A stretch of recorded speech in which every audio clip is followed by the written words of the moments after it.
सुप्रभात। बाबा कहते हैं, मेरे प्यारे बच्चे, मैं जानता हूँ कल तुम्हारे लिए कुछ विशेष दिन था और तुम मेरे आशीर्वाद का इंतज़ार कर रहे थे। लेकिन शाम तक इंतज़ार करने के बाद जैसा तुमने सोचा था, शायद तुम्हें वो नहीं समझ में आया कि मेरा आशीर्वाद मिला या नहीं, और तुम थोड़े से निराश दिखे। लेकिन रात होते होते तुम्हें अंदर से खुशी महसूस हुई। भले ही तुम्हें ये नहीं लगा कि मैं आया नहीं आया, तुम नहीं समझ पाए मेरा आशीर्वाद मिला या नहीं मिला, लेकिन शुक्राना ज़रूर किया। और मेरा आशीर्वाद तुम्हें मिला, ये मैं बता रहा हूँ। शायद वो दिखा नहीं, जिस तरह से तुम चाहते थे वैसा नहीं मिला।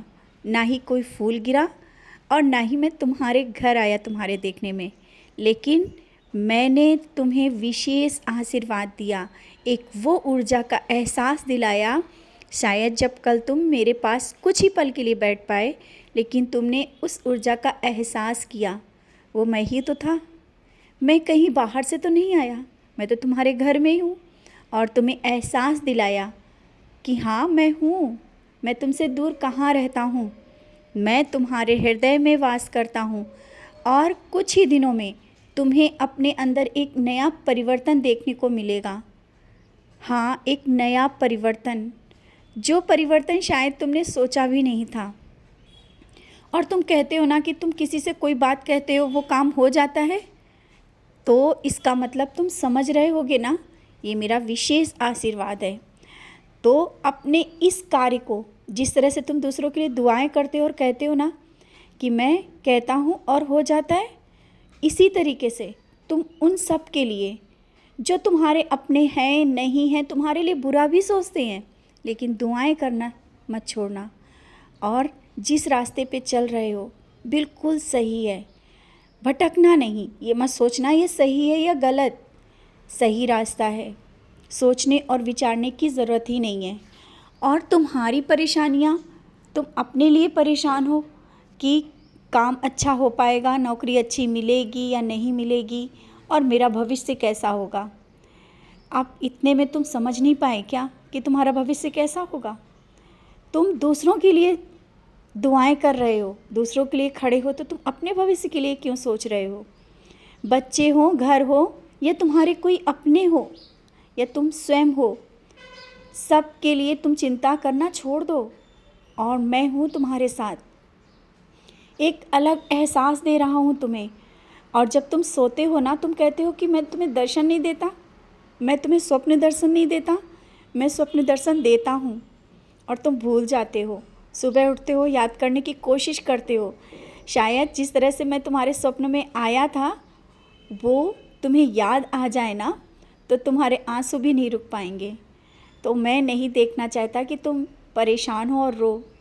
तुम मुझे देखना चाहते हो, आंखें बंद करो, तुम्हारे मैं हृदय में हूँ, तुम मुझे देख पाओगे। बंद आँखों से मैं तुम्हें हर पल तुम्हें दर्शन देता हूँ, तुम्हारे साथ रहता हूँ। तुम अकेले कहीं नहीं जाते हो, और जब कहीं जाने की सोचते भी हो ना, उससे पहले मैं वहाँ बैठ जाता हूँ देखने के लिए कि तुम्हारे लिए वो जगह सही है या नहीं है। मैं हर पल तुम्हारी रक्षा करने के लिए तैयार खड़ा हूँ। तो ये मत सोचना कि मेरा आशीर्वाद तुम पर है या नहीं है। घर में कुछ बदलाव करने की सोचते हो और या सोच रहे हो, लेकिन वो हो नहीं पा रहा है। बदलाव सामान का भी हो सकता है, या घर बदलने की भी सोच रहे हो, लेकिन हो नहीं पा रहा है ना। चिंता ना करो, सब हो जाएगा। जैसा तुम चाहते हो वैसा ही होगा। मैं तुम्हारे हर एक कार्य के साथ खड़ा हूँ, और तुम कभी गलत नहीं हो सकते, ये मैंने हमेशा तुमसे कहा है, क्योंकि तुम्हारे हृदय में मैं बसता हूँ। और तुम किसी के लिए बुरा नहीं सोच सकते हो, किसी के लिए गलत नहीं सोच सकते हो। छोटा सा जीव भी हो, उसके लिए तुम दुआएं करते हो, उसके लिए देखते हो और बहुत गौर से देखते हो। यहाँ तक कार्य करते वक्त भी अगर कोई जीव तुम्हारे सामने आ जाए तो उसको बचाव के लिए तुम वो कार्य भी छोड़ देते हो। मैं ये सब देखता हूँ। तो तुम मेरे बहुत ही प्यारे बच्चे हो, बहुत ही प्यारे बच्चे हो। तुम इसी तरीके से अच्छे कार्य करते रहो, मैं हर पल तुम्हारा साथ देता जाऊंगा। नौकरी, घर, व्यापार, बच्चों की जिम्मेदारियां और भी जिम्मेदारियां, सब कुछ आराम से होता चला जाएगा। जो परेशानी आई है ना, वो भी कुछ ही दिनों के लिए है, वो भी दूर हो जाएगी। सब समस्याएं तुमसे दूर रहेंगी, चिंता ना करो।